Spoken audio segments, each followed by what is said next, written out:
Estamos de volta com o Em Dia e no quadro Audiência Pública de hoje, o nosso bate-papo é sobre herança. Aqui no Brasil, o Código Civil é o responsável por regulamentar as questões relacionadas ao assunto.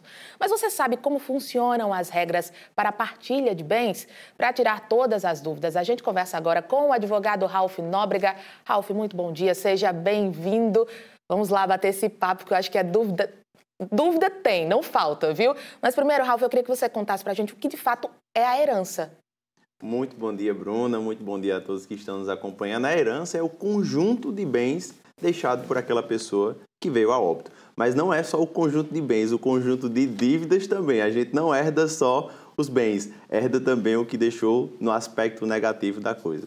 E aí, como é que funciona essa partilha dos bens? Quem é que tem direito a receber a parte boa, mas também a parte ruim, como você falou? A gente, no direito, segue o que a gente chama de vocação hereditária. É uma ordem de herdeiros que tem uma certa prioridade, por exemplo, a esposa, o filho, em razão dos mais distantes. Mas aí, a forma de dividir esses bens é através do processo de inventário. O inventário pode ser feito tanto em cartório, é o que a gente chama da via extrajudicial, que aí é mais quando tem um consenso entre as partes, quando os irmãos não estão mais brigando sobre quem vai ficar com determinado bem, e tem a possibilidade de fazer também essa divisão dos bens na via judicial, através da defensoria pública, no caso o advogado público, e também através de advogado particular. Lembrando que para ser efetuada a divisão desses bens, e é o gargalo de muito processo de inventário, é pago um imposto chamado ITCMD, que a alíquota é variável. Então, assim, para você fazer a divisão desse bem, você vai gastar também. E aí, no popular, Ralph, para a gente fazer essa divisão, quando há um inventário, a gente paga de acordo com a quantidade de bens. Seria mais ou menos isso? O ITCMD ele é calculado, a alíquota, que vai de 4% a 8%, é calculado de acordo com o valor do bem. Então, se, por exemplo, eu tenho um imóvel aí de R$500 mil, então vai incidir a alíquota sobre o valor desse bem e o bem só vai ser transmitido para os herdeiros após o pagamento desse imposto, desse tributo. E aí, quando um dos herdeiros decidir, não, eu não quero aquele bem, como é que funciona essa questão dele abrir mão? Ele pode abrir mão de alguma coisa?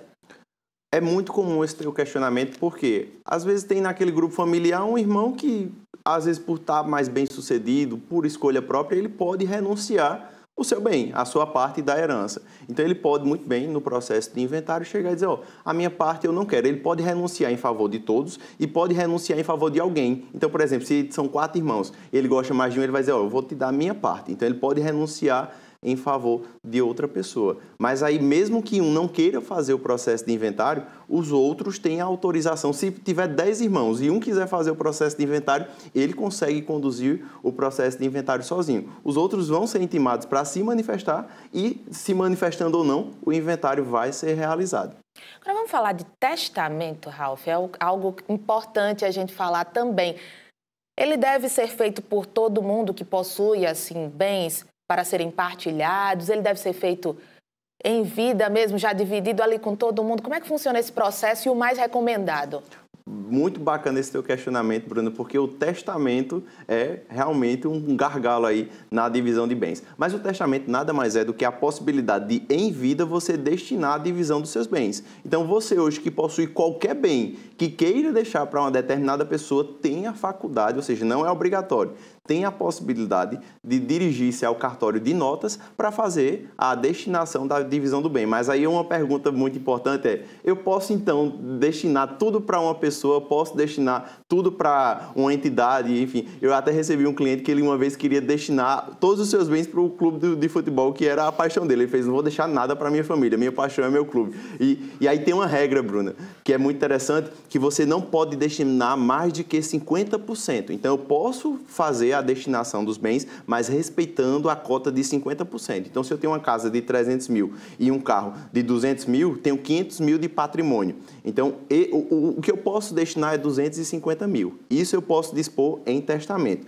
Porque existe um grupo de pessoas que são os herdeiros necessários. E aí a esposa, o filho, o pai, a avó, o neto, enfim. Esse grupo de pessoas tem que ter um patrimônio mínimo para garantir essa divisão. E nada de boca, né? Tudo feito ali, regulamentado em cartório, de forma judicial. Exato. O testamento, inclusive, você precisa de 2 testemunhas e ele só é aberto depois que você vem a óbito. Agora, se, por exemplo, você destinou um carro para um filho e depois se arrependeu, você pode ir lá em vida e fazer esta alteração. Lembrando que você precisa ter mais de 16 anos e estar lúcido. Não adianta também chegar, pegar o senhorzinho de idade que nem consegue mais expressar a sua vontade e arrastar para o cartório com o intuito de fazer um testamento, que esse documento não vai ter validade alguma. Agora, Ralf, outra questão é quando a gente destina algo para alguém, né? Vamos dizer que destinei só para você, e aí, quando eu morro, uma outra pessoa está tentando reivindicar aquele bem, ela vai brigar porque ela acha que tem direito também. Isso pode acontecer? A justiça pode determinar a anulação de um testamento, algo nesse sentido, e dividir, então, esses bens? Pode. O testamento ele pode ser anulado uma vez não sendo observado o trâmite da elaboração desse documento. É um documento público, enfim, é elaborado pelo tabelião, tem toda uma formalidade que tem que ser obedecida. Mas na medida em que essa formalidade ela não é resguardada, então pode ser a apreciação através do Poder Judiciário e esse documento pode ser anulado. Um ponto muito importante é que as pessoas às vezes não fazem o processo de inventário e continua alguém morando no imóvel. E sabe qual é o grande risco disso? Às vezes tem um grupo de irmãos lá, aí vem o avô, vem a óbito e deixa uma casa. Aí eles em conjunto dizem, deixa o fulano morando lá, ele não tem onde morar, mas aquela pessoa, ao longo do tempo, ela pode obter para si a propriedade do bem. Então é um risco não fazer o processo de inventário também. E a forma de você se resguardar é fazer um contrato de comodato, um contrato de aluguel, para que aquela pessoa, com o passar do tempo, quando você for lá, vamos dividir a casa? Eu penso, não, a casa é minha. Então, assim, tem esse risco também em não fazer o processo de inventário. Você de casa aí já deu para perceber que são informações, são muitas as informações, muitos questionamentos. Mas, Ralf, a gente vai encerrando aqui o nosso papo, mas quem tiver dúvida sobre inventário, sobre herança, qual o primeiro ponto a se fazer? O primeiro ponto a se fazer é listar o conjunto de bens que aquela pessoa deixou e verificar quem são os herdeiros. Analisar se tem esposa, se tem filho e fazer a divisão conforme a lei. Ralf, muito obrigada pelas informações, esse bate-papo que é sempre muito leve, muito descontraído, informações importantes para o pessoal de casa. Eu que agradeço.